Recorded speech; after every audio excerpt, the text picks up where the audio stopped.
Hello, everyone. This is going to be part two of what my series called My Journey.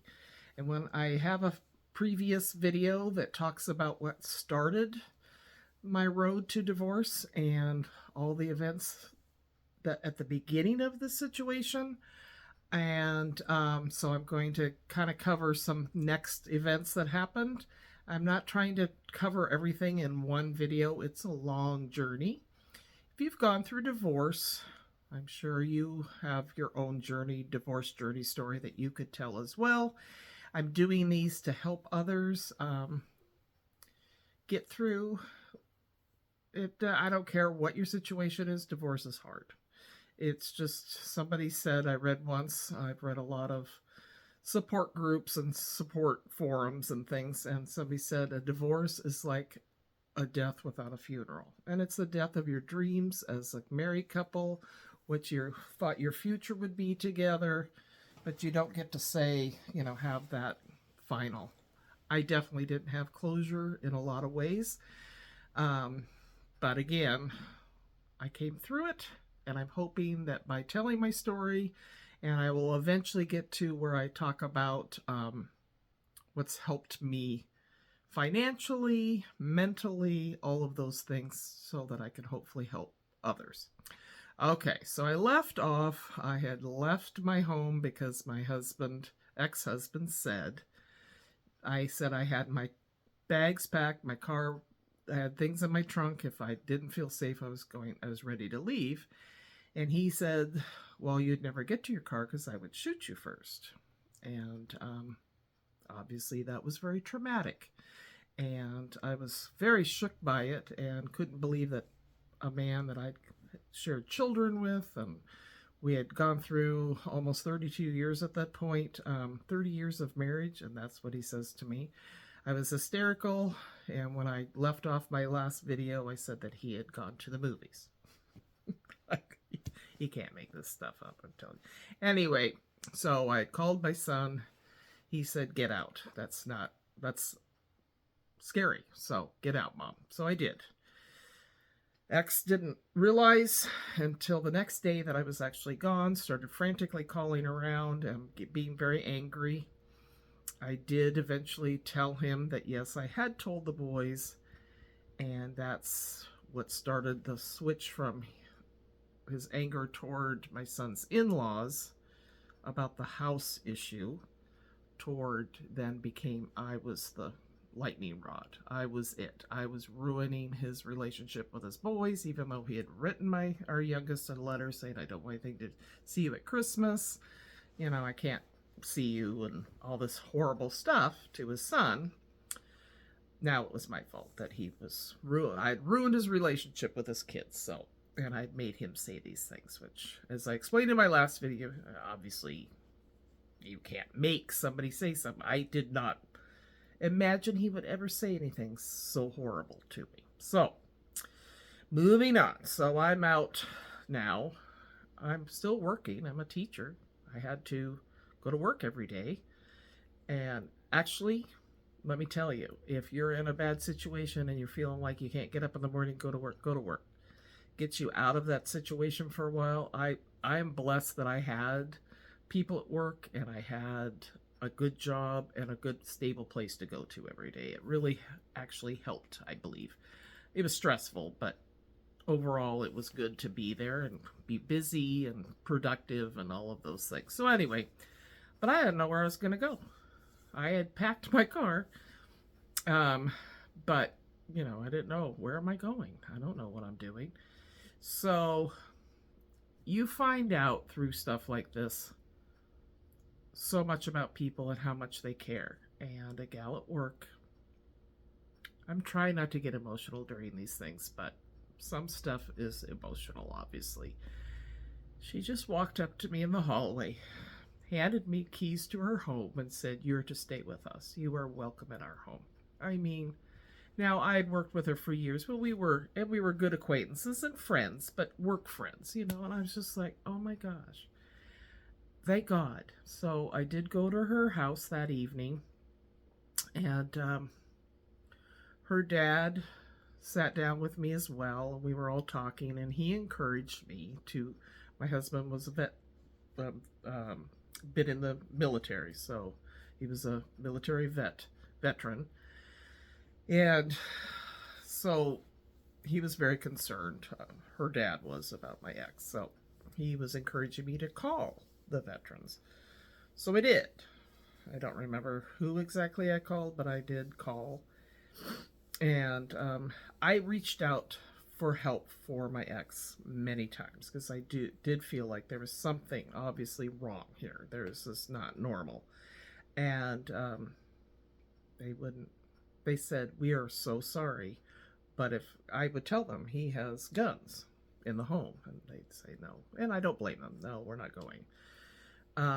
They said, but we can call him and reach out to him, and if he accepts our support, then great. So, okay. So, in the call, the gal goes, "So, I'm really admiring you that you're calling to get him help when he's, I explained what had happened. And I said, he's the father of my children. I'm not, I mean, I was worried about him, but I was also worried about what would happen to my kids mentally if he were to do something to himself or others." And she said, "Well, that's very admirable." And so, anyway, um, she did get back to me, and she said, "We did talk to him, but he didn't accept help." I said, "Okay." And I've reached out to multiple groups over that period of time. And let me tell you, when they say, "Well, if you know something, tell somebody," yeah, we did. My son's called about things to get support, to get help for him. I called, just different people, we reached out to them, and they would just say, there's nothing we could do. So I feel bad for families if they say, "Yeah, we saw a problem, but we didn't know what to," they might have reached out, and there's nothing, unless that person wants the help, they're gonna get it. Anyway, so I was staying at a friend's house. Then I believe it came upon the weekend. While I was at her house, I had called my sister and talked to her. And actually, it was in a parking lot in the pouring rain. It was hard for me. I didn't go to this gal's house right away. I had so much to deal with mentally. It was hard for me to deal with other, keeping up, being a little bit upbeat and normal around others. So anyway, I could still see myself in a parking lot, in the pouring rain, calling my sister, and I told her what had happened, and she's like, "Oh my gosh," but she couldn't talk because she had laryngitis. So, and then she calls me back later that evening while I'm in bed at this gal's house, and she says, "He called us." And I'd left my address book there I got when I was graduating from high school, but it has everything in it. He must have searched and found it because he didn't know her number. Anyway, and he's very convincing. And she said, "Kim, are you sure?" He kind of, and I said, "Oh no, he's doing to you. He's lying to you and doing a good job of it. This is what he does." And then convinces people it's the other person, not him. And so I did end up going to my sister's that weekend. It was right before Christmas, so they had a Christmas event to go to. Sorry if this is dragging on, but these details kind of build up to something. So, anyway, and I was not a good person to have around. I mean, I was pretty much out of it. I was crying off and on, and, in shock. And she said, "I feel bad, but we're going to go to this couple's house for a Christmas party." And I said, "That's fine." I said, "I'm not going to go anywhere. I'm fine." "You're fine. Go." So, while they're gone, my oldest I believe he got a call from his dad. And he decided to go over there. He was worried about him. We're not sure. Is it going to be suicide? What's going to happen here? And I have to, he just kept trying to make it work, my oldest. He kept trying to put the pieces back together. He wanted his family together. And he really took on that role, probably more than he should have. But that's how he felt. He wanted this back together and strong. He gets to my old home, sees my ex upstairs and with a gun on the table. And he's like, "Oh my gosh." So he kept talking to him, and he was told something like, "Oh, I just was kind of afraid being here alone." Okay. don't worry, nothing's going to happen. But he was frantic, you know. So he stayed there for a couple hours trying to talk to him, trying to get him to reason, and trying to convince him that nobody hates you. We're just worried about you and all of this.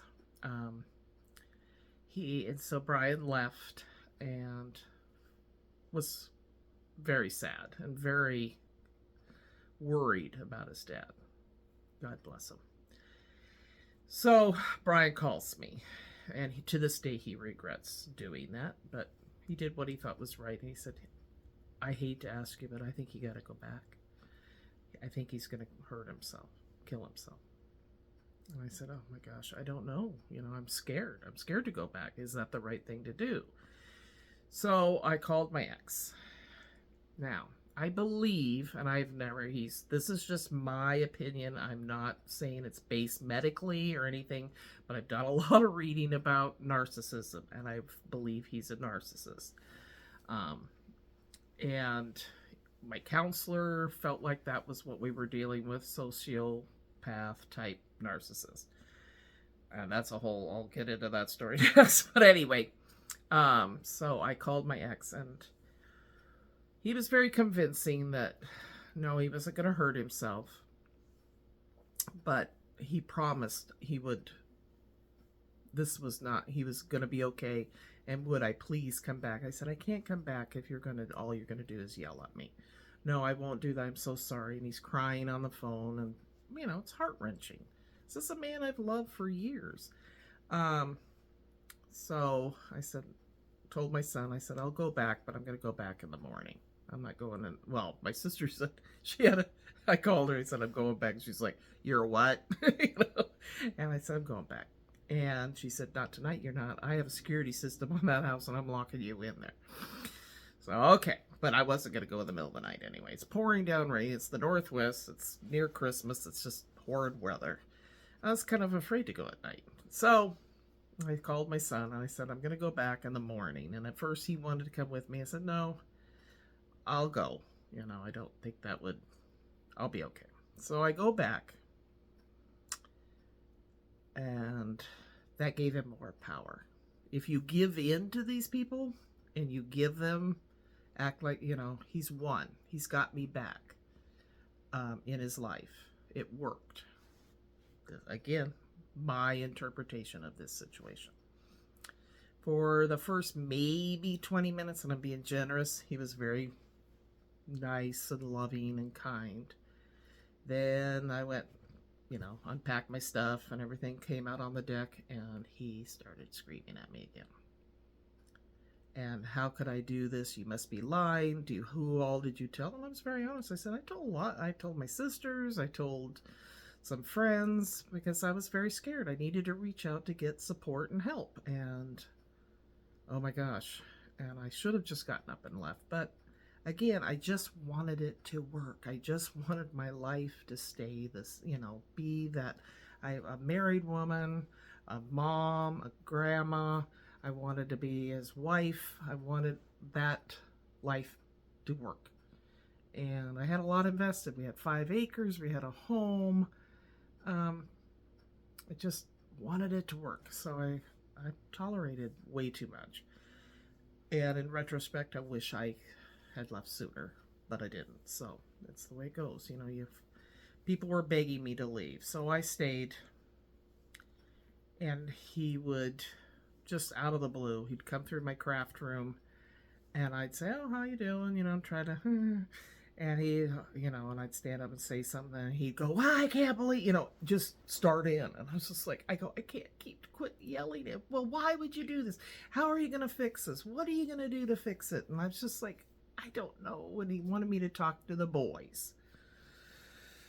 Yeah, so I do that later, but yeah, so it's just this whole, he would get with the boys and talk to them, and oh my gosh, and I would get up in the morning to go to work, and he'd be coming in. We had a separate garage, and I think I've said this in the other, I'm probably mixing up my stories, but anyway, he would come in, and I'd say, are you just now going to bed? He was retired now, remember? Yeah. I go, what have you been doing? Writing everything down. Everything, well, he's writing everything I said. I got up in the morning. Kim said good morning, very cold, barely would look at me, had a cup of coffee and left. I mean, it was just all this on and piles. I'm not kidding, but notebooks full of stuff. Um, so we kept, I kept staying and I kept staying. Um, and then Christmas comes around. Now remember, he had written a letter to my son saying, Eric, I don't want anything to do with you. I don't want to see you at the holidays while this is going on. I can't talk to you right now. So, but he had reassured me that I could go. Well, now I was the bad guy, and here I was, ruining his relationship that he was about just on the cusp of fixing with Eric, which, no. So, it's Christmas. What was it? I think it was Christmas, the day before Christmas Eve day. This year, I go, it's the year that Christmas didn't happen. We didn't get a tree. I didn't decorate. I bought presents for my kids and my granddaughter, but nothing. I don't know if you've seen some of my videos. I love Christmas, but Christmas that never was. I mean, it was just nothing. There was just, I was sick to my stomach all the time. He was cooking. One of the deals was he'd do the grocery shopping and cooking. And I got to the point where I was almost like, is he doing something to my food? I mean, I just have had all these weird... Anyway, and the arguments and arguments and arguments and yelling at me and telling me what are you going to do next? Burn our house down and all these horrible... He left me voicemails. So we're sitting in the living room. And I look up at the ceiling and I said, is that a water spot? And he goes, yeah. And then he starts screaming at me again about how I need to fix this with the boys. They're never going to talk to me. It's all because of you and all of this. And he takes back like this and he's going to hit me. And I just looked at him like, I was so tired. It's like, go ahead. Just, I just given up. And he went to bed, and I wrote him a note, and I went to Brian's house because they were in Florida, and slept there and just kind of laid there till I went to Eric's home. He lived over here at this time, and his in-laws were there, and they made a nice dinner, but I literally wasn't eating. I mean, I just wasn't eating, and I didn't tell them what had happened. I wanted them to have Christmas, but they could. Afterwards, I found out because Riley's dad is quite the cook, and he had done his prime rib, and I just literally couldn't eat. I ate a couple bites of everything and just left the table and went to the bathroom, and then I called Brian, and I guess while I was gone, poor guy goes, I don't think she likes my prime rib, and his wife says, it's not that, honey. She's very upset, and we opened presents and everything, but it was tough. Eric gives me a present to, if I see Dad, give him this present. So, guess what I do? I go back again with a present. It just kept going on and on and on. Yeah, people were begging me to leave, and I just wouldn't. I just wouldn't go.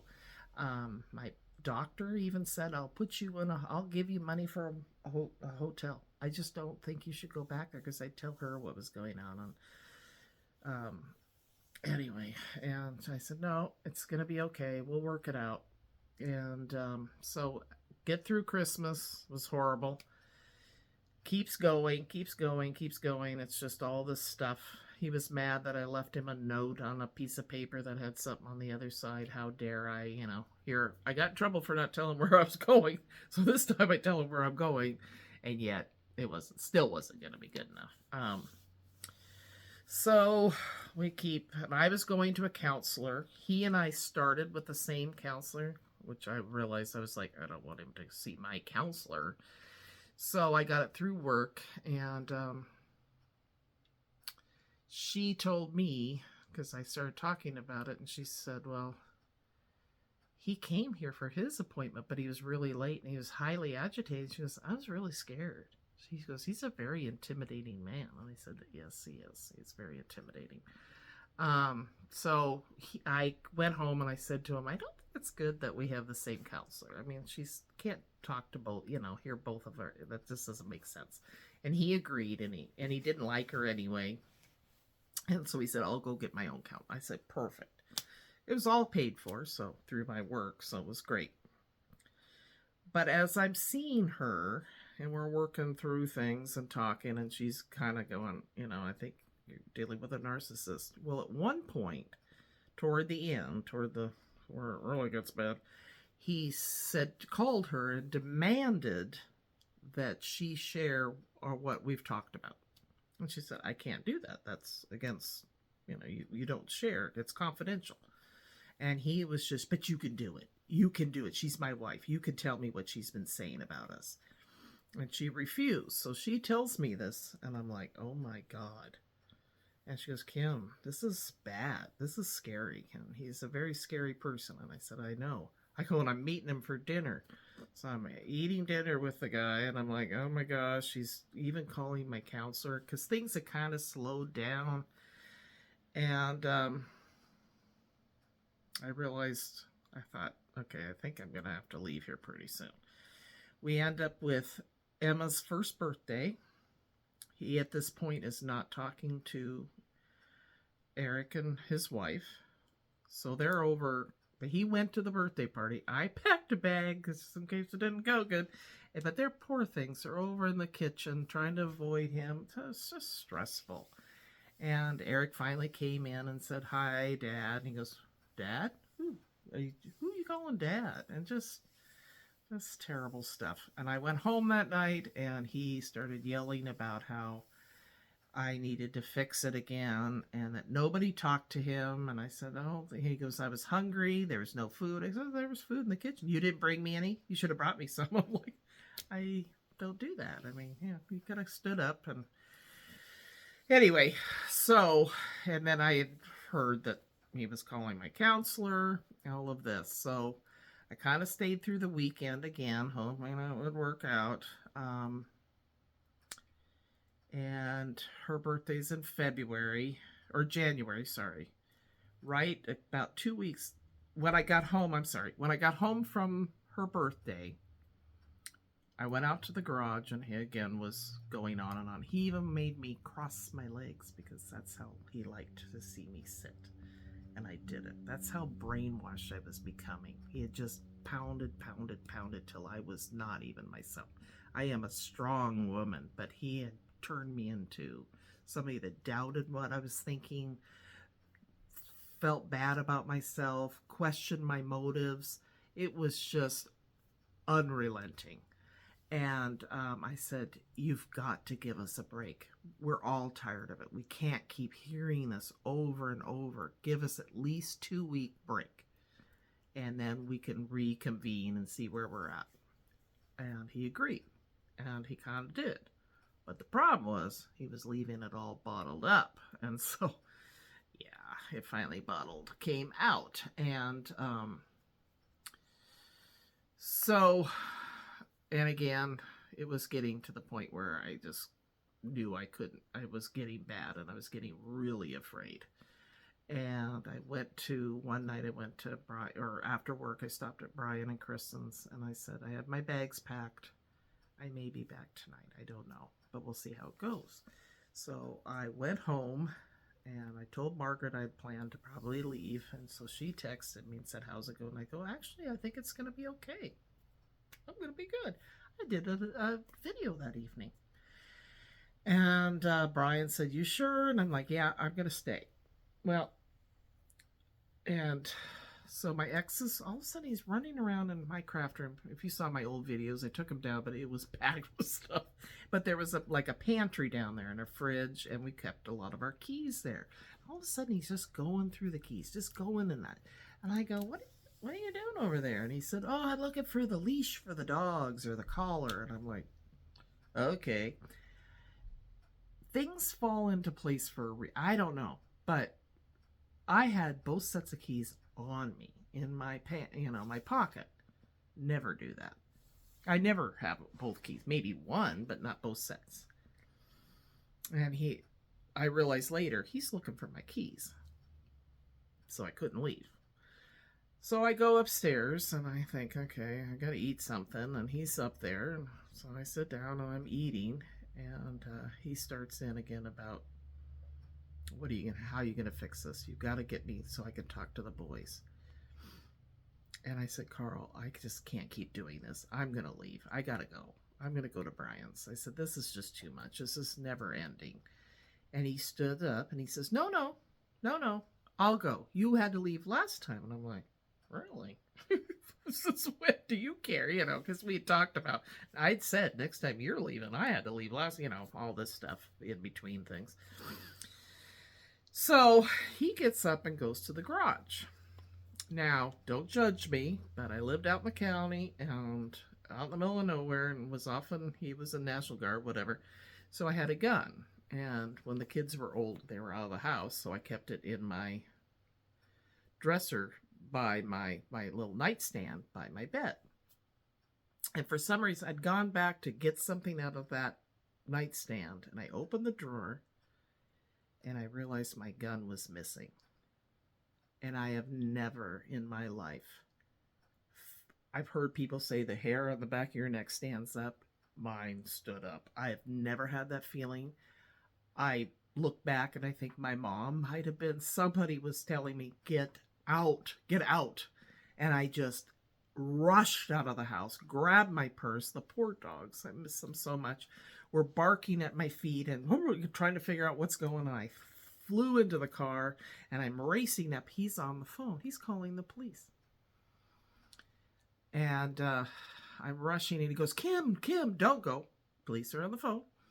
And he says, don't go, stay. And I said, no, I'll see you this weekend. And I drive up the driveway. I call Brian and I say, I'm coming home. I'm coming over. And he goes, okay. I said, it actually went pretty good. Dad was offering to leave. Anyway, I realized later he was calling the cops, and you'll find out why I realized that. But anyway, so I'm driving to my son's home, but I'm obviously in a heightened shock, and I automatically drove the back way to, like I'm going to my school. And all of a sudden I was like, oh, instead of going this highway that's quicker. Well, thank God I did that. So, because the police were coming, the sheriff, he had called the sheriff, and they were coming up the highway. I'm coming down the road this way. I get out of my car. I walk across the street to my son's. He opens the door. I turn around, and there's the sheriff standing there. And I'm like, hello? And he said, are you Kim Wickheiser? I said, yes. And he goes, did you have an argument with your husband? And I said, yes.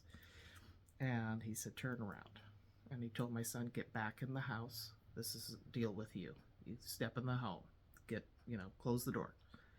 And so I turn around and I'm handcuffed and I end up going to jail. And that will be my story for part 3. But I'm telling you, if you fight and everybody's telling you to get out, listen to them. Because you get so brainwashed, you get so desperate and so weak, beaten down, that you start just kind of like when he was going to hit me, I was just like, go ahead. I mean, go for it. I'm done. I just stare. And he even said later the next, boy, you're so brave. I couldn't believe you didn't even blink an eye when I was almost hit you. And I'm like, yeah. So anyway, so that is the next part, because I do end up in jail, and I will tell you what happens as a result of that. All right. Thanks for listening. But again, I'm not just doing this for me. I'm doing it for many of you have wondered what has gone on, and many of you are going through some pretty horrific things or have survived some bad things. And I just want to share this in hopes that it'll give you the support, because I am a strong woman. I did feel like it when I was there, but I built myself back up. I brought back the true me. I feel like I am myself again, and I am true to myself, and I stand up for myself now again. And you can too if you're going through this. So, all right. Take care, guys, and I'll talk to you soon. Bye.